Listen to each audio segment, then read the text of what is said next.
How's it going, all you amazing people? I am Landon, and today we actually have a guest, Sasha Wood, here with us today to help us out with this video. And I'm here because we're gonna do a list that would normally go on our other channel, Top 10 Nerd, but it's so good that you need to hear it here too. But if you guys want to check out Top 10 Nerd, I'll put it over my face, click it. It's the new channel where Sasha and other people are on it. We get like as nerdy as possible and do amazing top 10 lists over there. Okay, so enough of all that. You guys should definitely go to Top 10 Nerd after you're done watching this video, but let's get right into this video. This is the top 10 biggest superhero movie flops of all time. Play that intro. Don't play that. Oh, do we not have an intro No, we anymore? don't have the intro. At number 10, we have Fantastic Four. Yes, this is on the list. This was a 2015 American superhero film based on the Marvel Comics. This was supposed to be a huge reboot of the Fantastic Four movies. I seen this movie when it came out and it was a huge disappointment. This was the third Fantastic Four film to be distributed by 20th Century Fox, but this movie was a huge box office flop. The budget for the movie was $125.9 million, and it only brought in $168 million. I know that sounds like a lot of money, but this movie only made $43 million, which is really crazy to think about. Think about this. This was a superhero Marvel movie that made only $43 million. The Fantastic Four movie brought in $330 million, and this new movie was supposed to have similar numbers to that, or do better. A lot of the big reasons the movie flopped was because a lot of people complained that the whole movie was way too dark. Like watching it visually, it was dark and you couldn't really see what was going on in the film. There was poor character development and there was not enough action in this movie that's supposed to be an action-packed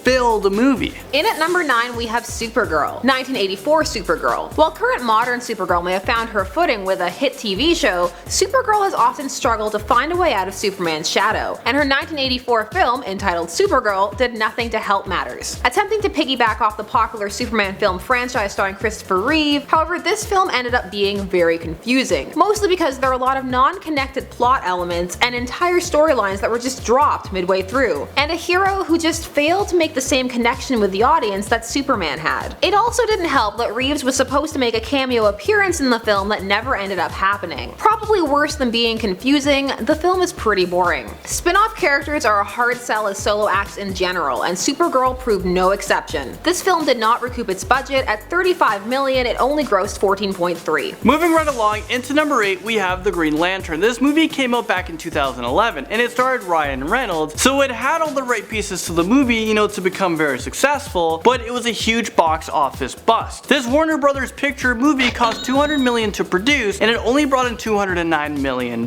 which is a $19 million profit. So I mean, what's going on here? That's not why we make these big Hollywood movies for, just to bring in $19 million. In the movie business, that is totally unacceptable. Green Lantern was an idea for a movie for quite some time. Back in the 90s, Warner Brothers tried to get this onto the big screen. Let's just say that it's safe to say that we might not see another Green Lantern movie. There's probably not going to be a sequel to this, a part 2 to this, or if there will, it's not going to be for a very long time, because you had like Ryan Reynolds in this and it flopped. You had all the right pieces like I said and it just didn't do good. Maybe people don't like the Green Lantern. Number 7 brings us to Captain America, the original one from 1990. For those who thought Captain America the First Avenger was the first adaptation, boy are you missing out on the 1990 version. The rest of the world, he's just codenamed Captain America. Once forgotten, it is now a bad movie classic. Captain America is just amazing. From the costume that clearly has felt and padding, to the acting, to Captain America pretending to be sick so he can steal a van. Would you please pull over the car? I am going to get sick. It has everything you didn't need in a Captain America film, but boy is it funny to watch. The film cost $10 million to make and made back $10,173. Ouch. And despite that, it still had a sequel. In at number 6, we have The Spirit. The Spirit was created by Will Eisner in 1940. Some of you may recognize that name as being on the Eisner Award for writing. However, the 2008 film representing this iconic character was not very well met. It was directed by Frank Miller after the success of the film adaptation of Sin City in 2005. However, this film for many proved to be a case of style over substance and was highly exploitative and many felt sexist. The film was a box office failure, making $39 million on a $16 million budget. It's too bad because The Spirit deserves a fitting tribute. Maybe he'll get one someday. Catwoman is the next big flop and she makes her way onto this list at number 5, and I haven't watched this movie. I don't know if it's... I've seen it. Is it bad? It is, but it's kind of entertaining too. Okay, so this was a Halle Berry movie that came out in 2004. The budget for the film was $100 million. You have Halle Berry on the big screen. This is supposed to be a huge movie. So this is a superhero film, and it had high expectations that this movie would do good, but that wasn't the case. This movie only brought in $82.1 million, which means Warner Brothers Pictures paid people to make this movie. Instead of making money, they just paid people money. The movie business is supposed to be, bringing in profits and get people talking about the movies. Well, in this case, with Catwoman, they lost about $20 million. This will go down as one of Halle Berry's worst movies of all time. Maybe that could be a new top 10 list. Okay, so check out this next trailer. Some say he was a changed man, that his spirit crossed over, giving him powers that can't be explained. How many of you guys know what movie that was? Well, at number 4, we're talking about Jonah Hex. And I've seen this, I actually watched this in the drive-in. I remember this movie, and I don't know, I kind of liked it. You guys are gonna be shocked when I tell you how little this movie actually made at the box office. Well, Jonah Hex came out in 2010, and it's an American science fiction revolutionist western film based on the DC Comics character. The budget for this film was not a whole lot. It was about $47 million, and the movie brought in, like I said, you guys are gonna be shocked. Well, let me know if you guys are shocked by this, but the movie brought in $10.9 million, which makes this a huge movie flop. The audience who watched this movie had mixed reactions of this film. It was in the movie theaters, but it had very little advertising, which could be one of the reasons why a lot of people just didn't know about it. I think it's safe to say that Jonah Hex just had a bad curse on it. We're coming down to the top 3, and then at number 3 we have Constantine. Another movie I haven't watched. Should. You need to be part of the Well, badness. it's on this list, I'm not watching it. In 2005, we were graced with Constantine, starring Keanu Reeves. People were willing to overlook the lack of character similarity in terms of physical appearance, but not the meandering story that relied far too heavily on effects and bore little resemblance to the Hellblazer comic series that fans loved. While it was a box office success, earning $230.9 million on a $100 million budget, it has now sadly fallen into the realm of superhero movies people forget ever happened. Mentioning Constantine tends to get you an "oh yeah, that movie" reaction, which is never what you want as a filmmaker. Since then, a series was attempted in 2014, and he is in a recent DC animated film released in February of 2017 called Justice League Dark. So there is more Constantine out there for those who need more, or you can just read the comics. The 2005 film starring Jennifer Garner comes into this list at number 2. We're talking about Elektra. Elektra was a warrior who survived a near-death experience. She becomes an assassin for hire and tries to protect her 2 latest targets, who were a single father and his young daughter, from a group of supernatural assassins. It all sounds pretty cool,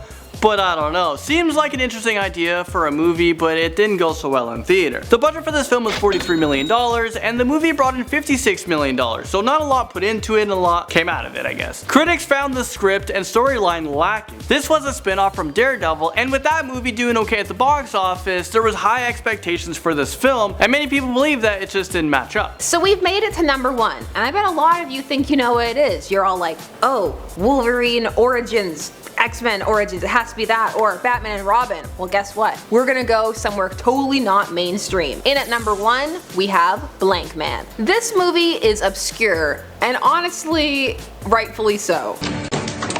Look! I'm a crime fighter! It's been so forgotten that many may have never even seen it. Blankman came out in 1994 and is meant to be a parody, but that in no way disqualifies it from this list, because parodies can be brilliant independent works. This is just not one of them. Written by Damon Wayans and J.K. Lawton, the film shows its cast roots as members of A Living Color, as it is very sketch-based and jumps from joke to joke with little chance to even breathe. The jokes are also very corny, even for 1994, and the whole thing just leaves you wondering, how did this get greenlit? There's no point in us all dying. I'll never forget you, my love. The film grossed almost $8 million, and as for how much it cost, that's actually pretty hazy. But looking at the production value, you would assume not much. But again, looks can be deceiving. However, this film has come full circle, and it's actually now a bit of a cult hit, kind of like Captain America. If you can find it, which may be difficult, and you're interested for some reason, then give it a watch. Okay, so out of all of these movies on this list, if we had to pick one, what would we choose? What, like to watch, or like that's Yeah, the worst? like we have to watch one of these worst movies. Captain America. Captain America. I would watch that last one you just did. Because, Blankman? Yeah, you know when something is so bad, you have to watch it? Yeah, but like at least we could find Captain America. I don't know if we can find Blankman. True. I'll try to get it somehow. We'll buy it and watch it here. Alright, I just want to say thank you guys so much for watching this video. Don't forget to check out Top 10 Nerd. This new channel is brand new. I think we're going to hit 10,000 subscribers by the time you watch this video in just days. Remarkable. Thanks so much for watching this list here on Most Amazing Top 10. Of course, like, share, comment, subscribe. Leave all of your suggestions down below, and we will see you next time.